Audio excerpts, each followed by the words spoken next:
공수처는 왜 일을 이렇게 합니까? 현재 대통령에 대한 공수처의 수사가 위법 논란을 촉발하고 있습니다. 이종 원동기, 장치, 자전거 면허증을 들고 포크레인까지 운전하겠다고 나서는 모습입니다. 사법부는 해당 판사를 직무 배제하여야만 합니다.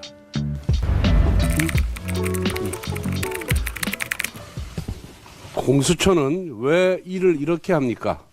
지금 이 시각 공수처가 대통령 체포영장 집행을 무리하게 시도하고 있는 것은 대단히 우려스러운 지점이 있습니다. 현장에서 충돌 우려가 있는데 현장에 계신 어느 누구도 다쳐서는 아니 됩니다. 공수처도 무리하게 영장을 집행하려고 하다가 오히려 국민과 싸우러 들면 안 됩니다. 대한민국의 국격이 달려있는 문제입니다. 공수처는 무리한 현직 대통령 체포 시도를 자제하시길 바랍니다. 내란죄 수사권에 대한 논란을 해소하기 위해서라도 공수처는 사건을 경찰에 이첩하길 바랍니다. 아울러 대통령의 출석은 대통령실과 대화를 통해 적절한 시기에 적법한 절차에 따라 진행되길 바랍니다. 현재 대통령에 대한 공수처의 수사가 위법 논란을 촉발하고 있습니다. 이미 탄핵 찬반으로 사회 갈등이 지속되는 상황에서 절차적 공정성을 훼손하는 수사는 향후 사회 갈등을 더욱 부추길 뿐입니다. 우선 공수처는 내란죄 수사권이 없습니다. 그럼에도 불구하고 직권남용을 통한 내란죄 수사를 자임하면서 체포영장까지 청구하였습니다.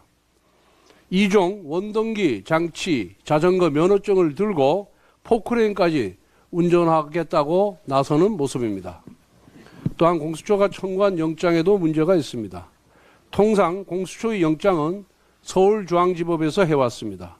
그런데 이번에는 유독 서부지법에 신청했습니다. 편의적인 판사 쇼핑을 했다는 지적이 나와도 할 말이 없는 상황입니다. 게다가 공수처가 발부받은 수색영장에 형사소송법 제110조, 제111조의 적용은 예외로 한다라는 내용이 명시되어 있습니다. 군사상, 공무상 비밀 장소 수색에 기관 허락이 필요하다는 조항을 판사가 자의적으로 삭제한 것입니다. 판사는 법의 영역 안에서 법적 판단을 하는 사람입니다. 그런데 이번 영장 전담 판사는 법의 영역 밖에서 법의 적용 여부를 자의적으로 판단했습니다. 즉 판사가 법 위에 선 것입니다. 사법부 역시 국정 운영의 한 축입니다. 그런데 사법부 일원인 영장 전담 판사가 입법권을 침해하는 것은 상권 분립의 헌정 질서를 훼손하는 월권 행위입니다. 사법부는 해당 판사를 직무 배제하여야만 합니다. 공수처와 사법부에 촉구합니다. 민주주의와 법치주의는 적법 절차의 원칙을 통해서만 구현됩니다. 정치적인 이유로 원칙에 예외를 적용하기 시작하면 결국 정치가 법치를 훼손하는 것입니다. 이 모든 논란의 원인은 공수처가 내란죄 수사 권한이 없기 때문입니다. 그렇다면 공수처는 대통령실과 적절하게 협의해서 영장 청구 등 수사를 진행하든지 아니면 완전히 수사에서 손을 떼고 경찰의 수사를 맡기든지 해야 할 것입니다. 헌법재판소가 연일 대통령 탄핵소추안을 조속히 처리하겠다고 합니다. 대통령 탄핵만 시급한 것이 아닙니다. 장관, 방통위원장, 감사원장, 중앙지검장 탄핵도 대단히 시급하고 중요합니다. 지금 국무회의가 온통 권한대행회의가 되어 있습니다.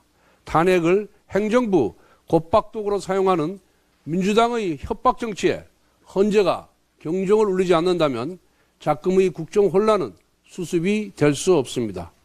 손준성 검사장 탄핵은 형사사건의 법원 판결을 기다린다는 이유로 1년 넘게 멈춰섰습니다. 지난달 6일 2심 무죄 판결이 나왔는데 언제 나올지도 모르는 대법원 판결만 하세월 기다리겠다는 것입니까?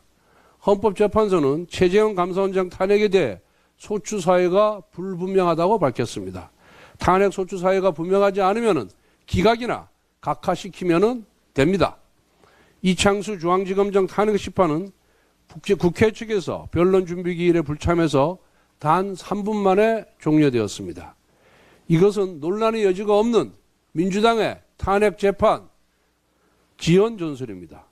이준숙 방통위원장 탄핵 소추안은 가결된 지 벌써 5달이 넘었습니다. 그런데 헌재가 지난해 12월 24일로 예정되어 있던 마지막 변론 기일을 1월 15일로 연기했습니다.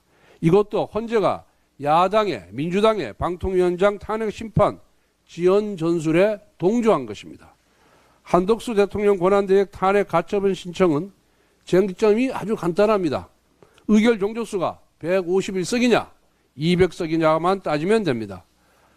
대통령 권한대행으로서의 직무수행까지 탄핵 소추 사유를 명시한 탄핵 소추문이 정족수 151석으로 통과된 것이 유효한가를 따지면 됩니다.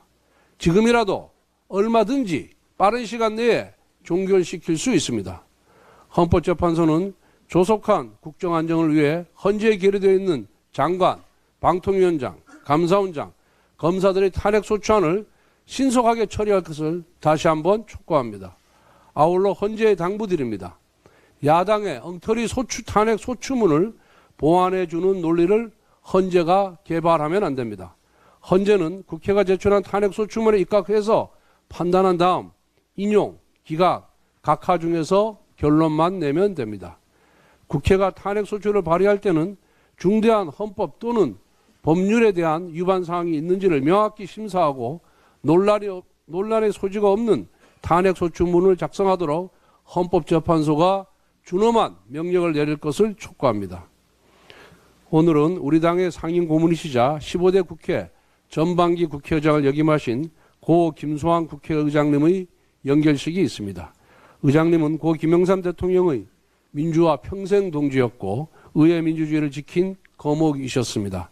또 생전에 당과 국회를 위해 애정어린 고언을 많이 해주셨던 분입니다.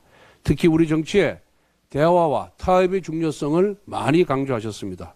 그 어느 때보다 여야 간 대화와 협치가 무너진 작금의 국회를 보신다면 어떤 말씀을 하실지 면목이 없습니다.